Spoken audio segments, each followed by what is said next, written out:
करती हूँ आप बहुत अच्छे होंगे फ्रेंड्स। तो जैसे कि पूजा हो चुकी है और आज है डे 3 श्रीमद् भागवत गीता पाठ का। आज डे 3 है और पाठ आरंभ होगा और आप लोग भी आनंद लीजिएगा और हम भी आनंद लेंगे।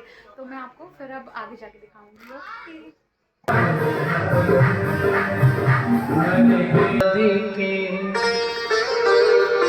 शरणे त्र्यंबके गौरी नारायणी नमोस्तुते। श्री तेरे नाम का रसाले, तेरे नाम का रस ओ मुरली वाले, तेरे नाम का रस ओ मुरली वाले, पी पी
कमजोर के ऊपर ही हमेशा गुस्सा आता है। एक व्यक्ति ऑफिस में काम कर रहा था, बॉस ने डांट लगा दी, अरे तुम्हें 4 दिन हो गए, तुम्हें फाइलें मैंने दी थी, तुमसे अभी तक पूरी नहीं हुई। अब बॉस है, कुछ कह तो नहीं सकता, गुस्सा तो आ रहा है, क्रोध तो आ रहा है, लेकिन निकाले तो नौकरी जाती है। मन मारकर दांत भींच कर कह दिया कि हाँ हाँ कर दूंगा, क्योंकि बॉस है, बॉस ने अपने से नीचे वाले के ऊपर क्रोध कर दिया। लेकिन वो क्रोध समाप्त नहीं हुआ। संध्या के समय जब घर आया, दरवाजा खोला, पत्नी ने पूछ लिया कि चाय पियोगे। वो क्रोध वहां वाला यहां उतर गया कि रोज बताना पड़ेगा क्या, तुम्हें रोज बताऊंगा कि मुझे चाय पीनी है। पत्नी भी सोच रही थी कि सुबह तो ठीक ठाक गया था, ये मूड खराब क्यों है। लेकिन वो क्रोध पत्नी के ऊपर उतर गया, क्योंकि पत्नी भी कमजोर है कि भाई रहना तो घर में ही है, बर्दाश्त करती है। अब लेकिन वो क्रोध समाप्त नहीं हुआ। अभी अभी बच्चों को बैठा कर आई थी पत्नी कि तू मेरा चंदा, तू मेरे तारा, बड़ा प्यार कर रही थी। जाकर दो दो तमाचे मारे बच्चों की गाल पर कि हर समय खेलना, हर समय खेलना, पढ़ाई नहीं होती। बच्चे भी सोच रहे हैं ये क्या हो गया, अभी तो कह रही थी तू मेरा चंदा, तू मेरा तारा। तो क्रोध फॉरवर्ड कर दिया हमने, क्रोध समाप्त नहीं हुआ। अब बच्चे कहां क्रोध निकाले, मां बाप को तो नहीं मार सकते, तो जो खेल खिलौने होते हैं, हाथ में मोबाइल होता है, तोड़कर मरोड़ कर भाग जाते हैं। पर ये क्रोध हमारा विनाश कर देता है। कभी कभी क्रोध में हम कुछ ऐसे डिसीजन ले लेते हैं, कुछ ऐसे निर्णय ले लेते हैं जो फिर बाद में हमें पछताना पड़ता है। क्रोध में बैठोगे तो कुछ ना कुछ मिलेगा, कुछ ना कुछ प्राप्त हो जाएगा। जरा सी झुर्री अगर मुंह पर आ गई तो दुनिया भर के यूट्यूब पर हम वीडियोस देखने लगते हैं कि अगर ये काला दाग हो गया है, और फिर हम तो कथा कर रहे हैं ब्यूटी पार्लर वालों के यहाँ, आओ और सौंदर्यीकरण कराओ। क्यों ना करें, प्रचार करेंगे भाई। कोई दिक्कत हो कथा सुनो और बढ़िया से सुंदर बन जाओ बहन जी के पास आकर। तो कहने का मतलब है ये तो सारी संसार की चर्चाएं हैं, कुछ ना कुछ संकेत मिलते रहते हैं, इसलिए भजन की कोई उम्र नहीं होती। आप इस बात को समझो। ऐसा नहीं कि बूढ़ा ही व्यक्ति कथा में जाएगा। और मैंने तो बंबई, कलकत्ता, चंडीगढ़, पंजाब वगैरह में कथा की है, मुझे बड़ी प्रसन्नता होती है। बंबई में कथा की है मैंने, वहां पर यंग यानी युवा कथा सुनते हैं। देखो बुरा मत मानना, बूढ़ा व्यक्ति अगर कथा में आया है तो ये साधारण बात है, क्योंकि बूढ़ा व्यक्ति कथा के अलावा क्या करेगा बेचारा, कहां जाएगा। घर वाले भी कहेंगे अरे माता जी सारा दिन यहाँ बोलती रहती है, थोड़ी देर कथा में जाकर बैठ जाओ। तो ये अवसर है कि जो गलती हो चुकी है उसको सुधारने का हमारे पास समय है। अरे आप जो भोजन करते हो, आप जो फल खाते हो, कैसे खाते हो, ताजा खाते हो, बासी खाते हो? ताजा करते हो ना भोजन। मंदिर में पुष्प चढ़ाते हो तो ताजा चढ़ाते हो ना। तो उसी तरह से जवानी का पुष्प जो है, युवा अवस्था का जो पुष्प है, वो भगवान के चरणों में समर्पित हो। बुढ़ापे में अगर कथा सुनी तो फिर क्या कर पाओगे। हाँ, सुनते सुनते बूढ़े हो गए तो बहुत अच्छी बात है। इसलिए अपने बच्चों को, संतति को सुनाओ, समझाओ, उनको बताओ। आप नहीं बताओगे तो सनातन धर्म बचने वाला नहीं है। बहुत तेजी से ह्रास हो रहा है सनातन धर्म का।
विदुर और सुरवा दोनों भजन कर रहे हैं कुटिया में बैठकर, और इधर एक दिन द्वारकाधीश आए, सोच रहे हैं, सूचना मिली कि हम कैसे दर्शन करेंगे।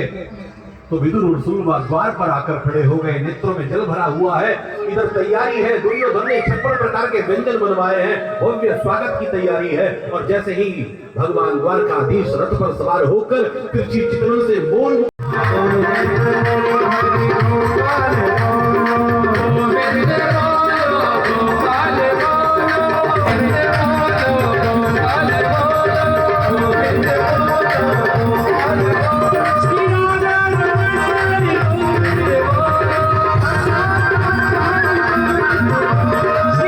अग्नि की पत्नी का नाम क्या है? स्वाहा। जब भी हवन करो ना तो गूंगे बनकर हवन मत करना, पंडित जी को कहना पड़ता है स्वाहा बोलो। स्वाहा बोलोगे तो आहा नहीं करनी पड़ेगी, वरना घर में पढ़कर क्या करोगे? आहा, कमर में दर्द, आहा। क्षणे रुष्टा क्षणे तुष्टा, रुष्टा तुष्टा क्षणे क्षणे, और जाकर बैठ गए अपने कैलाश पर। और सती को भी एक बार ये नहीं कहा कि तेरे पिता ने मेरा अपमान किया है, वरना होता क्या है? अपमान होता है ससुराल में, और सिर किसके हो जाता है? व्यक्ति, पत्नी के। तेरे भाई ने मेरा अपमान कर दिया, तेरे पिता ने मेरा अपमान कर दिया, हम वहां गए थे, हमें पूछा ही नहीं, हमें कुर्सी नहीं मिली, हमें प्रसाद नहीं मिला, हमें ये नहीं हुआ, हम गए कोई खड़ा ही नहीं हुआ।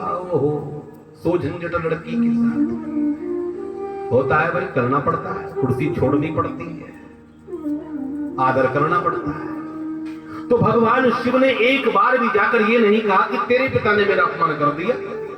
जाकर बैठ गए, समाधि लग गई, और समाधि लग गई, लेकिन इधर दक्ष को चैन नहीं पड़ रहा है। भोलेनाथ समाधि में कई वर्षों बाद चैन नहीं पड़ रहा है। तो क्या किया? दक्ष ने एक यज्ञ का निर्माण कर दिया कि विशाल यज्ञ मैं कर रहा हूं, सबको बुलाऊंगा, सती को और शिव को नहीं बुलाऊंगा, तब पता चलेगा जब अपमान होगा। सबको बुलाया गया, सारे देवी देवता जाने लगे, गंधर्व किन्नर सब जाने लगे, और जाने कहां से लगे?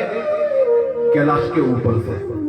भगवान शिव तो समाधि में है, सती बैठी है, और विमान पर विमान, विमान पर विमान, विमान पर विमान जा रहे हैं। स्त्रियां, महिलाएं जा रही हैं, और स्त्री का स्वभाव होता है, महिला का स्वभाव होता है, पड़ोसन को जरा सा तैयार हुआ देख तो ले, जरा सा तैयार, पूरा तैयार नहीं, तो पड़ोसन के पेट में दर्द हो जाता है कि भाई ये कहां की तैयारी है आज इसकी, ये सूट तो ये घर में नहीं पहनती है, तो आने जाने का सूट है इसके। जल देने के बहाने, कुत्ते को रोटी देने के बहाने, यानी किसी ना किसी बहाने से आंगन में घूमती रहती है, और पड़ोसन से पूछ ही बैठती है, क्यों बहन कहां की तैयारी है, बहुत जच रही है। तो बता देती हो कि भाई आज इनके मामा के घर पर, या अपनी सहेली के घर पर, या कितनी पार्टी में मैं जा रही हूं, जहां भी जाना होता है। विचार कर रही है ये देवी देवता आज सज सज कर कहां जा रहे हैं। जब नहीं रहा गया सती से, क्योंकि जानबूझकर सारी देवी देवता जा रहे थे, तो पूछ ही बैठी सती। सती ने पूछ ही लिया कहां की तैयारी है, कहां जा रहे हो। तो सारी देवी देवताओं ने कह दिया, अरे सती तू नहीं चल रही, तेरे पिता के घर पर यज्ञ हो रहा है, इतना बड़ा विशाल आयोजन हो रहा है, तू अपने पति के घर पर है। धक्का लगा सती को कि मेरे घर पर आयोजन और मुझे निमंत्रण नहीं, ये क्या हुआ। सारी देवी देवता कहकर चले गए। सती सोचने लगी भगवान शिव जल्दी से समाधि से जागे तो हम भी चले ससुराल, इनकी ससुराल जाना है, अपने मायके जाना है। और समय बीता, उसको लगाव है, अपने घर की मिट्टी भी सोने के समान है उसकी, और ससुराल का सोना भी मिट्टी के समान होता है। बिना बुलाए चले जाना चाहिए। कौन सी वो 3 जगह हैं? सती ने कहा कि आपने कहा है कि पिता के घर पर बिना बुलाए चले जाना चाहिए, गुरु के घर पर बिना बुलाए चले जाना चाहिए, और भागवत में बिना बुलाए भी चले जाना चाहिए। ऐसा नहीं कि निमंत्रण नहीं दिया हम नहीं जाएंगे, चले जाना चाहिए। बचपन से उसको कहा जा रहा है तो पराई है, तेरा घर कोई और है। ससुराल में गई तो वहां पर कहते हैं तो पराई स्त्री है। आज तक स्त्री को यही नहीं पता कि उसका घर है कौन सा, क्योंकि माँ बाप कहते हैं तू पराई है, ससुराल वाले कहते हैं तू पराई घर से आई है। बेचारी का घर कौन सा है? सब कुछ है लेकिन उसका कुछ भी नहीं। और एक स्त्री ही ऐसी है कि अपने लिए कुछ नहीं करती, कोई व्रत करती है तो पति के लिए करती। कैलाश पर से आई, कनकल क्षेत्र में बड़ा द्वार लगा है, कनकल क्षेत्र में भव्य द्वार है, क्योंकि एक आस होती है मेरे पिता का घर, मेरे पिता की ये घर पर कार्यक्रम हो रहा है तो द्वार पर हाथ फेरने लगी सती। कितनी सुंदर भव्यता, कितना सुंदर डेकोरेशन हो रही है। आकर स्त्री बताती है, लड़की बताती है, घर में कोई काम होता है ना तो बताती है ऐसे नहीं ऐसे करो, ऐसे नहीं ऐसे करो। जैसे बिटिया आई है ना, पहले दिन से देख रहा हूँ बिटिया सारा इंतजाम कर रही है, ऐसा डेकोरेशन होना चाहिए, ये होना चाहिए। एक उत्साह है क्योंकि अपने पिता के घर पर अधिकार है उसका, इसलिए वो सजावट कर रही है। और कोई उसको टोक दे कि तू क्यों बोल रही है, तेरा घर क्या है, क्या ये क्या मन पर लगेगा इसके बाद। तो द्वार पर हाथ फेरती फेरती अंदर गई तो सामने से बहनें आई और बहनें आकर मजाक उड़ाने लगी और कहने लगी तेरा पति नहीं आया, क्योंकि बहनें जानती हैं निमंत्रण नहीं दिया। तेरे पति ने कोई मकान बनवाया है, अभी कैलाश पर रहते हैं और सुना है तुझे निमंत्रण नहीं दिया गया। तभी माँ आई और माँ चिपट कर रोने लगी और बहनों को कहने लगी अरे शांत हो जाओ, सादर भलई मिले एक माता और भगनी मिली मिली मुस्काता। माँ तो माँ होती है। चिपट कर रोने लगी और सती ने फिर पूछा माँ से, माँ इतना बड़ा यज्ञ हो रहा है, इतना बड़ा उत्सव हो रहा है, मुझे नहीं बुलाया। नेत्रों में जल भर आया और कहने लगी माँ मेरा अपराध क्या है? अरे बात कुछ थी तो करते, तो आपने तो बिल्कुल मुझे छोड़ दिया। माँ ने कहा चिंता मत कर, तेरे पिता का घर है ना, तेरा अधिकार है, तुझे आना चाहिए था, सब ठीक हो जाएगा। सती आगे चली, आगे जैसे ही चली सामने से दक्ष आ रहे थे। दक्ष ने देखा, पिता ने देखा ओहो सती आई है तो मुंह घुमा लिया। सती को धक्का लगा, पहली बार जीवन में कि जिस पिता के गोद में मैं खेली बड़ी हुई, पालन पोषण मेरा हुआ, जिस पिता ने मुझे विदा किया, आज वो पिता मुझे देखकर मुंह घुमा रहा है। ऐसी मेरी गलती क्या हो गई? पर जितने बैठे हैं ना ये सब देव हैं, मेरा पति देव नहीं है, मेरा पति महादेव है। सब लोग घबराए कि वो अनर्थ होने वाला है और सती ने भगवान शिव के तीसरे नेत्र का ध्यान किया, क्योंकि सती को दिया और योग अग्नि में अपने प्राणों को समाहित कर दिया। वैसे आप गाओ, सबको आता है ना, तो सब लोग गाओ कि भोलेनाथ का श्रृंगार हो रहा है। और जो भोलेनाथ का श्रृंगार गाता है ना उसके जीवन श्रृंगार से भर जाते हैं। तो सब मिलकर गाओ।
और धीरे धीरे धीरे धीरे बारात हिमाचल पहुंच ही गई। बड़ा ही अद्भुत आपने नृत्य किया। भगवान की बैठे हैं बैल पर, लेकिन उल्टा बैठे हैं। गण ने कान में जाकर कहा महाराज ससुराल आ गई, अब तो मुंह सीधा कर लो।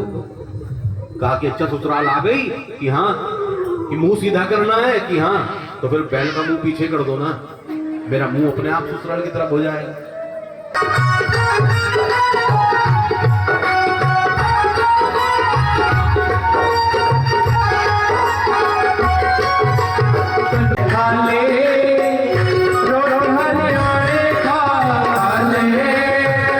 रोटी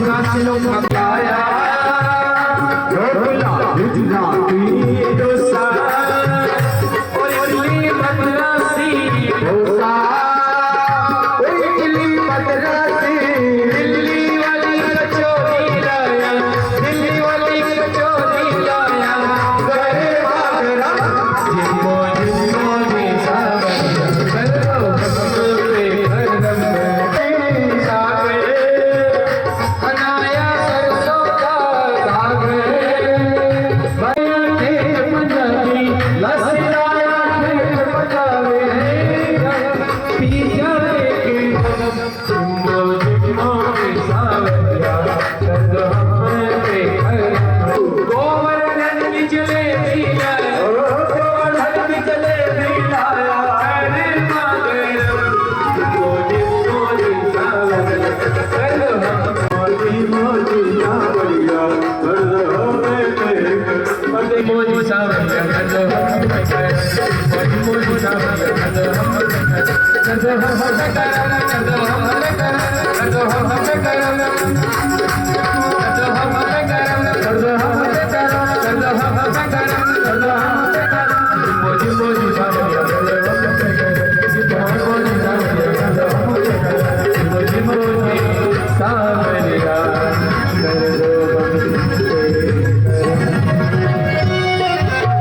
कृष्ण कन्हैया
उसके बाद अब यहाँ पे चाय नाश्ता का प्रबंध है। ढोकले का भोग। राधे राधे राधे राधे राधे। हाँ